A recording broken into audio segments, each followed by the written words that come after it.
Somos un pueblo especial, llamados para anunciar las virtudes de aquel que nos llamó a su luz. ¿Ya? Cuando estaba pensando de esto acerca de la misión misionera, mucho que hablar, ¿no? Y dije, solamente voy a referirme a lo que ha hecho impacto en mi vida, lo que me ha afectado a mí personalmente. Yo he conocido misioneros, he conocido pastores de diferentes lugares de la iglesia. Mis maestros, gran parte de ellos han sido misioneros, han trabajado voluntariamente para enseñarnos en el seminario y han sido muy buenas su enseñanza, porque no solamente nos enseñaban a nosotros teología, que esa es una cosa elevada, ¿no? Yo creo que lo que más nos enseñaron fue un estilo de vida. ¿Ya? Y estos hermanos, en parte vimos en el video, son de esa forma, ¿no? Hermanos muy sencillos, y dejan su país, dejan su nación, su familia, sus amigos, sus planes, sus proyectos, sus empresas, y algunos han ganado mucho dinero. Uno de mis maestros fue un banquero grande, y realmente él era misionero, o vamos a creerlo, ¿no? Pero él era misionero. Y nos enseñó administración de finanzas, precisamente porque él era su área, ¿no? Así que nos enseñó cómo hacer crecer nuestro dinerito. En ese tiempo nosotros seminaristas, algunos no teníamos trabajo incluso, pero él nos hablaba de grandes cosas que podíamos hacer. Y realmente Dios es bueno, nos da siempre la oportunidad de administrar más de lo que pensamos, ¿no? Y este señor nos enseñó una vivencia muy particular. Él dijo, por ejemplo, si ustedes van a estar en una iglesia, por así decir, ¿no?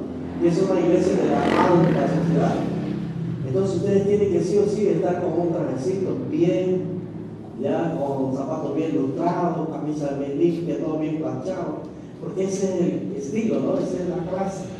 Y si todas las personas ahí vienen en movilidad, en ese carro, oren que el Señor les provea, trabajen para que ustedes estén más o menos al nivel de esa gente, porque si no, va a haber un desequilibrio en ese sentido, va a ser un antimensaje, que no lo podíamos entender todavía, hasta que llegó a la parte donde él dijo, ¿no? Imagínense que ustedes van a una iglesia rural, ¿no? Y van a ser pastores ahí, y toda la gente que viene ahí no usa corbata.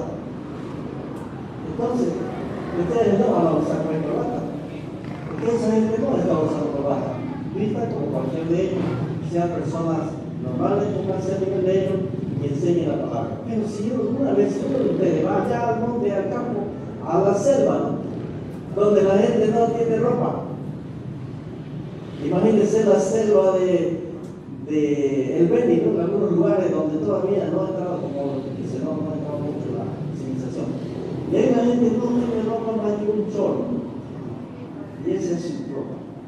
¿Qué va a hacer el pastor que está allá? No, él puede cobrarte, que trae, no va a llegar ni un full carro, ¿no? Tiene que vestirse y adecuarse a los estilos de la gente. Yo capté ese mensaje realmente porque ellos lo estaban transmitiendo. Esa es la visión de Dios. Porque Jesús se hizo hombre, Él se encarnó, dejó su gloria, no dejó su santidad, no dejó su divinidad, pero dejó su gloria. Y se vino a este mundo y vivió como nosotros. Ese fue el misionero por excelencia y así tenemos que ser nosotros. Qué interesante. A partir de ahí entonces yo entendí, y por eso siempre lo sigo practicando, que todo lo que nosotros enseñamos debe ser algo sencillo, a la vez profundo, debe ser algo práctico también, a la vez teológico, pero debe ser también algo que nosotros entendemos que viene de la Biblia. Así que esta noche, más que predicarle tal vez, voy a leer la Biblia. Busquen su Biblia, ¿ya lo tienen? Algunos versículos van a aparecer ahí, con la ayuda de mí, pero mejor si usted lo tiene en su Biblia. Vamos a leer rápidamente esta noche porque ya se nos fue el tiempo. El mandato para la evangelización. Primeramente la Biblia nos da el mandato de evangelizar para todo cristiano. A mí ya lo dijo, lo cual no es una opción. Existen dos fenómenos que avanzan continuamente en todas partes: el fanatismo y el pluralismo religioso. El fanatismo despliega una clase de celo irracional que, si pudiera hacerlo, utilizaría hasta la fuerza para obligar a creer y erradicar la incredulidad. Y por otro lado, el pluralismo alienta una indiferencia totalmente contraria. ¿Qué significa esto? Que mucha gente quiere evangelizar a la fuerza. ¿Y qué lo hará? Para imponer. Pero esa es religión. Sin embargo, por el otro extremo, podríamos decir, está el pluralismo que alienta una indiferencia totalmente contraria a la palabra de Dios. Y lo que hoy día se está tratando de implementar cada vez se necesita más. De tal manera que todo lo que es Biblia, todo lo que es Dios tiene que ir saliendo, primero de la escuela y finalmente de la iglesia, de los hogares. ¿Y dónde quedamos nosotros? ¿Cuál es nuestro papel? Fíjense lo que dice Dios. Vamos a empezar de Génesis. Dios creó al hombre a su imagen y semejanza y le ordenó multiplicarse y llenar la tierra. Entonces dijo Dios: hagamos al hombre a nuestra imagen, conforme a nuestra semejanza, y señoreen los peces del mar, en las aves de los cielos, en las bestias, en toda la tierra y en todo animal que se arrastra sobre la tierra. Génesis 1:26. Y lo bendijo Dios y le dijo: fructificad y multiplicad, llenad la tierra y sojuzgadla, señoread los peces del mar, en las aves del cielo y en todas las bestias que se mueven sobre la tierra. Entonces Dios siempre está pensando que el ser humano va a multiplicarse y llenar la tierra, pero después de eso vino tristemente la caída. Pero cuando ocurre la caída, Dios también dice algo muy interesante a la mujer, que viene a ser prácticamente el principio de la proclamación del Evangelio, el inicio de la proclamación del Evangelio a través de Jesús. Dice así: y pondré enemistad entre ti, la mujer, y entre tu simiente y la simiente suya, y esta le herirá en la cabeza y tú le herirás en el calcañar. Génesis 3:15. Este versículo nos está diciendo así en pequeñito el plan de Dios. Como el hombre cayó en pecado, el enemigo vino y tomó cuenta de él. Después de eso vino el dolor, la muerte, el sufrimiento. Pero el Señor tenía en plan rescatar al hombre para que vuelva a su estado original. Y ahí viene la primera promesa acerca de Jesucristo. Está implícito aquí, ¿no? Cuando habla de la simiente suya, está hablando que Jesús va a venir a nacer de una mujer, ¿no? Esto le dice al Señor a la mujer. Y cuando está hablando de que le herirá en la cabeza, está hablando de la muerte de Jesús en la cruz. Pero que finalmente Jesús iba a vencer. Ahora, después de eso, un poco más adelante en el tiempo, este es uno de los primeros momentos cuando Dios está iniciando su plan para llevar a cabo su misión de restaurar, de rescatar al ser humano. Dios llama a Abraham, dice así, Génesis 12:1. Pero Jehová había dicho a Abraham: vete de tu tierra y de tu parentela y de la casa de tu padre a la tierra que te mostraré. Y haré de ti una gran nación, y te bendeciré y engrandeceré tu nombre y será de bendición. Bendeciré a los que te bendijeren y a los que te maldijeren maldeciré, y serán benditas en ti todas las familias de la tierra. Fíjense, al inicio de la formación del pueblo de Israel, Dios ya está pensando en las naciones, está pensando en nosotros. Tal vez nosotros no existíamos, son miles de años, pero en el corazón de Dios ya estábamos cada uno de nosotros. Y cuando está llamando a Abraham, le dice: en ti serán benditas todas las familias de la tierra. Pero Dios formó un pueblo para llevar a cabo su misión y le da a Israel una vocación sacerdotal. El sacerdote tiene dos funciones. Una de ellas es representar a Dios ante los hombres, y la siguiente es representar a los hombres ante Dios. Esas dos funciones básicas tiene todo el sacerdote, y es precisamente una función misionera, porque está llevando un mensaje de Dios para la gente. Y fíjense lo que le dice aquí en el libro de Éxodo a los israelitas: ahora pues, si vienes oído a mi voz y guardares mi pacto, vosotros me seréis especial tesoro sobre todos los pueblos, porque mía es toda la tierra. Éxodo 19:5. Y vosotros me seréis un reino de sacerdotes y gente santa. Estas son las palabras que dirás a los hijos de Israel. Le dice a Moisés en el libro de Éxodo 19, 5 y 6. Mía es toda la tierra. Sigue más hablando. Fíjense, en el libro de 1 Reyes 8:43 encontramos nosotros la siguiente oración. Y esta es una de las oraciones más misioneras que encontramos en la Biblia. Y es el rey Salomón que está orando y está inaugurando el gran templo de Jerusalén. El primer templo. Dice así, en la dedicación: tú oirás desde los cielos en el lugar de tu morada y harás conforme a todo aquello por lo cual el extranjero hubiese clamado a ti, para que todos los pueblos de la tierra conozcan tu nombre y te teman como tu pueblo Israel, y entiendan que tu nombre es invocado sobre esta casa que yo edifiqué. Y sigue la oración: a fin de que todos los pueblos de la tierra sepan que Jehová es Dios y que no hay otro. Quisiera que lean conmigo este versículo de 1 Reyes 8:60. Es una oración bastante preciosa, pero fíjense cómo el Espíritu Santo está poniendo en el corazón del rey Salomón, el rey más sabio de la tierra, esta oración, porque Dios tenía en mente restaurar, y para eso había formado un pueblo. Y en esta oración dice así: a fin, conmigo todo, a fin de que todos los pueblos de la tierra sepan que Jehová es Dios y que no hay otro. Esa es la visión de Dios, que todos los pueblos de la tierra sepan que Jehová es Dios y que no hay otro. 1 Reyes 8:60.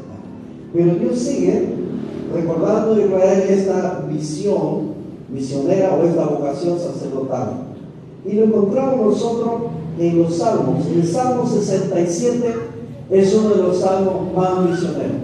Según la Biblia toca dividir el culto de misiones, busca el Salmo 67 para leerlo en el culto, y dice así: para que sea conocido en la tierra tu camino, versículo 2, en todas las naciones tu salvación, te alaben, oh Dios, todos los pueblos te alaben, todos los pueblos, alégrense y gócense las naciones, porque juzgarán los pueblos con equidad y pastorearás a las naciones en la tierra. Salmo 67, 4.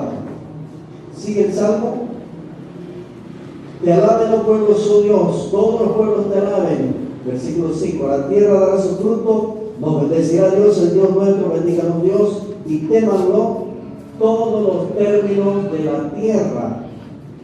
Qué precioso este salmo, ¿no? Seguimos más adelante. Salmo 96 tiene una expresión también acerca de la visión de Dios para su pueblo Israel. Cantad a Jehová un cántico nuevo, cantad a Jehová toda la tierra. Ese es un canto que cantábamos antes, en el siglo pasado. Proclamad entre las naciones su gloria, en todos los pueblos sus maravillas. Fíjense, ahí estamos incluidos nosotros, bolivianos, torneños, ¿no? Todos estamos incluidos en el corazón de Dios, en la visión de Dios. Pero sigue, ¿no? En las declaraciones de los salmistas del Salmo 96, 10 también dice: decid entre las naciones, Jehová reina, también afirmó el mundo, no será conmovido, juzgará a los pueblos con justicia, delante de Jehová que vino, porque vino a juzgar la tierra, juzgará el mundo con justicia y a los pueblos con su verdad. Más adelante dice en el Salmo, en las profecías ya. Uno de los profetas mesiánicos es el profeta Isaías, pero también habla de la visión de Dios para el mundo y de la vocación de Israel como sacerdote, es decir, como representante, digamos, la visión misionera para Israel de Dios está en Isaías 12:4. Diréis en aquel día: cantad a Jehová, aclamad su nombre, haced célebre en los pueblos sus obras, recordad que su nombre es engrandecido. Cantad salmos a Jehová, porque ha hecho cosas magníficas. Sea sabido esto por toda la tierra. Ustedes van recorriendo conmigo, hermanos, desde Génesis, se dan cuenta que estamos en los Salmos, y sigue hablando que Dios tiene intención de llegar a todos los confines de la tierra. Sigamos más adelante. Jeremías, Este es uno de mis versículos favoritos de mi profeta, quiero decir, especialmente porque su llamado es muy singular. Cuando Jeremías es llamado, él dice, no, ¿cómo voy a? Yo soy niño, no soy joven, no puedo. ¿Quién de nosotros será el que dijo, no, yo, el que misionero, no, yo, pastor, no? Algunos inclusive cuando digo, dirige el culto, hermano, no, pero yo. Recuerdo una hermana que recién el año pasado, casi al final, dirigió el culto y siempre me decía, no estoy preparado. Disculpe, pastor, no estoy preparado. Y me dice la dirección del culto. ¿Cuántos de nosotros delante de Dios hemos dicho yo? O como dicen los argentinos, yo. No nos sentimos preparados. Jeremías es uno de ellos, no se siente capaz. Él dice, yo soy un niño, no sé hablar. Lo mismo dijo Moisés, soy tartamudo. Pero fíjense lo que dice Dios a este profeta. Antes que te formase, Jeremías 1:5, en el vientre te conocí. Mira, chicanita. Samuelito cumplió, ¿cuántos años hay ahora? 1 año y 9 meses. ¿Sí? 1 año que salió de la panza, ¿no? Pero ya tiene 1 año y 9 meses porque Dios lo conocía antes, según este versículo. Y antes que naciese te santifiqué y te di por profeta a las naciones. Jeremías fue un profeta de Israel, ¿no? Pero él profetizó para varias otras naciones. Se da cuenta, hermano, que Dios lo conoció a usted antes de nacer y lo dio por profeta a las naciones. Dios no está pensando en algo pequeñito cuando está hablando del ser humano, está pensando en algo grandioso. Yo digo, qué pena que se murió mi hermano, yo tenía 9 años, ¿no? ¿Cómo se sentiría ella de saber lo que Dios ha hecho conmigo y los lugares donde Dios me ha llevado también y donde me va a llevar todavía, que no sabemos? Este año vamos a salir de nuevo, hermano, no sabemos dónde. Pero allí iremos, ¿no? No sabemos, hermano, la forma en que Dios nos va a llevar. Tal vez al campo, a una comunidad enana, a la selva, al río, no sabemos. A algún lugar. Pero lo cierto es que dice Dios, aquí te di por profeta a las naciones. Tome, hermano, hermana, como suya esta palabra de Jeremías. Yo la apropio para mí, porque Dios me conoció allí antes de nacer. Lo mismo que usted. Y tiene un plan. Sigamos adelante. Dios formó un pueblo para que llevara a cabo su plan. Dios le dio una vocación sacerdotal, una vocación misionera a Israel en la palabra de los profetas. Fijémonos lo que le dice a Ezequiel en el 37:28. Y sabrán las naciones que yo, Jehová, santifico a Israel, y estando mi santuario en medio de ellos para siempre. Sabrán las naciones. Sigamos adelante. Otro profeta es Zacarías, capítulo 2, versículo 11. Dice así: y se unirán muchas naciones a Jehová en aquel día, y me serán por pueblo, y moraré en medio de ti, y entonces conocerán que Jehová de los ejércitos me ha enviado a ti. Conocerán, dice, se unirán muchas naciones. ¿Saben ustedes que los tours cristianos de Israel son muy concurridos, ¿no? Hay mucha gente que viaja y viaja. Conozco un pastor que ha ido 12, casi ya creo que 13 veces ha ido a Israel, ¿no? Y hay mucha gente que va de diferentes naciones a Israel a conocer el pueblo que nació, vivió Jesús, y murió, y resucitó. Qué interesante. Y esta profecía se cumple, ¿no? Muchas naciones, dice, se unirán en aquel día. Dios está pensando en las naciones, no está pensando solamente en un grupo de personas o solamente en Israel. Le da a Israel esa vocación, esa visión misionera, pero para la nación. Fíjense lo que dice en Malaquías 1:11, el último libro del Antiguo Testamento, dice: porque desde donde el sol nace hasta donde se pone, es grande mi nombre entre las naciones, y en todo lugar se ofrece a mi nombre incienso y ofrenda limpia. Porque grande mi nombre entre las naciones, dice Jehová de los ejércitos. No sé si tuvieron aquí hace unos instantes cuando se mostraba el video, ¿no? Cómo ha crecido en diferentes lugares del mundo el evangelio, y sigue creciendo, y seguirá creciendo, porque el Señor dice: es honrado y grande su nombre entre las naciones, dice el Señor. Vayamos al Nuevo Testamento. Estamos recorriendo un poco la Biblia así rápidamente. Ahora, en la iglesia como instrumento para llevar a cabo su misión. ¿Cuál era su misión? Restaurar al hombre que había caído en pecado. salvarnos, porque el pecado vino, destruyó y sigue destruyendo. El enemigo está haciendo estragos en la familia, en los jóvenes, en los niños, en todas las naciones. Pero el plan de Dios es restaurar al individuo, rescatarlo para hacerlo totalmente diferente y sobre todo para salvarlo de la condenación eterna. Fíjense lo que dice Cristo. Por tanto, hay que hacer discípulos a todas las naciones. Subraya esa frase, bautizándolos en nombre del Padre, del Hijo y del Espíritu Santo. Y les dijo: ir por todo el mundo y predicar el Evangelio a toda criatura. Marcos 16:15, el versículo que leímos hace rato. Sigamos leyendo la palabra de Jesús en Lucas 24:47. Y que se predicase en su nombre el arrepentimiento y el perdón de pecados en todas las naciones, comenzando desde Jerusalén. Eso aconteció 2000 años atrás y sigue predicándose todavía este evangelio. Entonces Jesús le dijo otra vez en Juan 20:21: paz a vosotros, como me envió el Padre, así también yo los envío. Veamos la misión de Cristo para su iglesia. En Hechos 1:8, el versículo más repetido en misiones es este, ¿no? Pero recibiréis poder cuando haya venido sobre vosotros el Espíritu Santo, y me seréis testigos en Jerusalén, en Judea, en Samaria y hasta lo último de la tierra.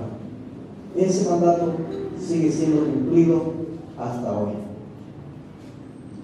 Fíjense lo que hizo el Espíritu Santo al venir a la iglesia. En el libro de Hechos capítulo 2 y el versículo 8 dice así: la acción del Espíritu Santo en la iglesia confirma la visión de Dios también para el mundo, ¿no? ¿Cómo pues le oímos nosotros hablar cada uno en nuestra lengua en la que hemos nacido? Partos, Medos, Elamitas y los que habitamos en Mesopotamia, en Judea, en Capadocia, en el Ponto y en Asia, en Frigia, en Panfilia, en Egipto y en la región de África más allá de Cirene, y romanos aquí residentes, tanto judíos como prosélitos, cretenses, árabes, les oímos hablar en nuestra lengua las maravillas de Dios. Oye, aquí interesante, esta accionar del Espíritu Santo sigue repitiéndose vez tras vez, noche tras noche. Yo siempre me pongo a pensar en lo que ocurre mientras estamos aquí predicando. Bueno, en algunas naciones ya pasó el culto, pero en otras está empezando, ¿no? En otras está amaneciendo. Hay gente que está recibiendo al Señor ahora, hay gente que se está entregando, está consagrando su vida, otros están bautizándose, otros que estaban apartados se están reconciliando. Y el mover del Espíritu es permanente, como cuando empezó en Hechos capítulo 2. Fijémonos un poco en las cartas. ¿Qué dice la iglesia como instrumento para llevar a cabo su misión? Romanos 1:14 dice: a griegos y a no griegos, a sabios y a no sabios soy deudor. ¿Será que Pablo les debía dinero? ¿Se había prestado de ello? No, él había recibido algo que no era para él solito. Él entendía que eso que recibió, que se llama salvación, perdón, restauración, paz con Dios, era para compartirlo.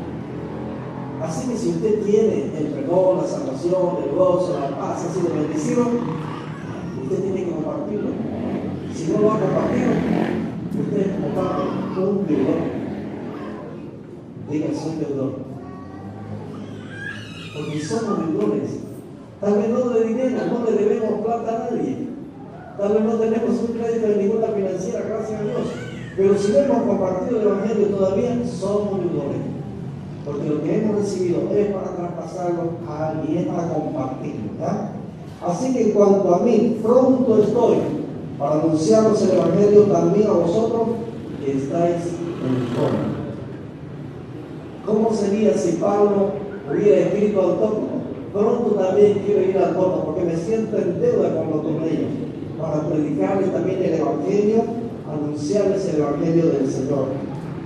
A ustedes que están en el torno, diría, ¿no? Ahora nosotros también como Pablo podríamos escribir y decir: soy deudor a los de Limoncito, ¿no? Soy deudor a los de Santa Rita, a los de Cuatro Cañadas, ¿no?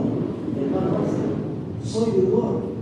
Tengo que ir, tengo algo que Dios me dio y no es para mí solito, decía Pablo, es para compartirlo. Esa es la visión de Dios, que su Evangelio, su palabra llegue hasta lo último de la tierra. Sigamos analizando la carta de Pablo. Dice así, 2 Corintios 5:18: Y todo esto proviene de Dios, quien nos reconcilió consigo mismo por Cristo y nos dio el ministerio de la reconciliación. Así que somos embajadores de Cristo, como si Dios rogase por medio de nosotros, os rogamos en nombre de Cristo, reconciliados con Dios. Sigamos con las cartas. Primera Tesalonicenses 1:8 dice: porque partiendo de vosotros ha sido divulgada la palabra del Señor, no solo en Macedonia, Acaya, sino que también en todo lugar nuestra fe en Dios se ha extendido, de modo que nosotros no tenemos necesidad de hablar. Dios está hablando a los hermanos ahí en Tesalónica, que ellos habían sido fieles en divulgar y se había entendido la palabra de Dios. Sigamos, las epístolas llamadas pastorales, tiene que ver con la carta que escribió Pablo a ciertos hombres o jóvenes que eran pastores. Biblia de Timoteo 2:3 dice: porque esto es bueno y agradable delante de Dios nuestro Salvador, el cual quiere que todos los hombres sean salvos y vengan al conocimiento de la verdad. Primera Timoteo 2:4. ¿Qué es lo que Dios quiere? Que todos los hombres sean salvos y vengan al conocimiento de la verdad. O sea, la visión de Dios es que todos en cualquier lugar conozcan lo que nosotros hemos conocido. Veamos estas epístolas o cartas universales. También hay la palabra. 1 Pedro 2:9 dice: mas vosotros sois linaje escogido, real sacerdocio, nación santa, pueblo adquirido por Dios, para que anunciéis la virtud de aquel que os llamó de las tinieblas a su luz admirable. Eso somos nosotros. Hace unos instantes cantábamos: somos el pueblo de Dios, ¿no? Pueblo adquirido por Dios, para anunciar las virtudes de aquel que nos llamó. Ese es el deseo, la visión de Dios para su iglesia, como un instrumento para llevar a cabo su misión. Y este versículo final es del Apocalipsis, que dice: y cantaba un cántico nuevo diciendo: digno eres de tomar el libro y de abrir su sello, porque tú fuiste inmolado y con tu sangre nos has redimido a Dios de todo linaje y lengua y pueblo y nación. Piensen en esta última expresión: todo linaje, lengua y pueblo y nación. Estamos incluidos ahí nosotros, gracias a Dios. Un día vamos a estar ahí los que hablamos en español, van a estar los que hablan en quechua, en aymara, en guaraní, van a estar los bolivianos, van a estar también los españoles, y aunque algunos no lo quieran, también algunos gringos van a estar ahí, o quién sabe mucho, ¿no? Porque de toda lengua y de toda nación Dios tiene un pueblo, tiene un remanente. Eso dice el libro de Apocalipsis. Hermano, la visión de Dios es que nosotros continuemos con aquello que Dios había puesto primeramente en Abraham. En ti será bendita toda la familia de la tierra. Y va repitiéndolo a través de los salmos, a través de los profetas. Finalmente Jesús lo dice en su predicación, que su evangelio va a ser predicado. Y antes de irse dice que serán testigos en Jerusalén, en Judea, en Samaria, hasta lo último de la tierra. Eso se ha venido cumpliendo, hermano, gracias a Dios, por la persona que alguna vez hace ya casi 60 años, que vamos a cumplir aquí en el mundo, tuvieron la osadía de dejar su familia, dejar su comodidad, dejar su país y vivir aquí y plantar una iglesia en el mundo. Debemos seguir con esa misión, porque esa es la misión de Dios, no hay otra. Para concluir, un día dice, escuché una historia ficticia, pero podría ser verdad. Un día un ángel le dijo a Jesús: ¿es cierto que usted, Señor, encargó a 12 personas para que lleven el evangelio de salvación al mundo entero? Me pregunto, ¿y si ellos fallan o no lo hacen? Jesús dijo: no tengo otro plan. ¿Qué les parece? No hay otro plan. La única forma de que el hombre sea salvo, de que el mundo conozca, es a través de nosotros. Como decía el canto que cantaba el pastor Carlito, tú y yo somos los encargados de llevar adelante esta gran misión que Dios tenía de restaurar, de rescatar, de reconciliar al hombre consigo mismo. La pregunta es: ¿estamos dispuestos a seguir haciéndolo? Lo hemos venido haciendo en estos últimos años, gracias a Dios. ¿Pero lo seguiremos haciendo o ya nos casamos? Bueno, ahora tenemos nuestro hermano misionero, aquí están las dos parejas, ¿no? Este año 2014 se va nuevamente Ernesto y Marinés. El próximo año nuevamente va a ir Ernesto y Mini. Pero yo me pregunto, ¿quiénes van a seguir ese digno ejemplo? tenemos que preparar más, tenemos que levantarnos. Si hay alguien aquí que siente en su corazón obedecer a Dios y salir, puede ser a otra nación, o puede ser aquí a un barrio, o a otra comunidad. Solo nos resta una cosa, hermano: obedecer, porque eso está en el corazón de Dios y tenemos que hacerlo. La misión de Dios es que usted y yo, no hay otra opción, no tiene otro plan. Llevemos adelante la gran comisión, porque solamente de eso, los chicos allá en el canal, los chicos que están presos, los que andan por aquí, llevándose, es la única forma que van a escuchar. Aquí hay unos enfermos que están allá en el hospital, los abuelitos que están en el centro Vida Feliz. Es la única forma que van a escuchar el mensaje de Dios, es a través de alguien como nosotros que va a predicar el Evangelio del Señor. ¿Y cuántos otros lugares tenemos? 36 etnias, ¿no? Como estuvimos orando hace unos meses atrás. ¿Quién va a llevar? Uno de nosotros va a hacer, y pronto se va a levantar. Por ahí llevar el mensaje de Dios y cumplir así la gran comisión. ¿Estamos de acuerdo en seguir? Pongámonos de pie y digámosle sí al Señor. Tal vez alguno de nosotros no va a salir, pero puede dar fervientemente, lo puede preparar, como hizo la hermana María, ¿no? Preparar esta generación para que también obedezcan en la siguiente etapa. Alguno de nosotros tal vez va a invertir sus dones, sus talentos, sus recursos para que llegue la Biblia, para que llegue un casero, un video, para que llegue un mensajero de Dios, y de esa manera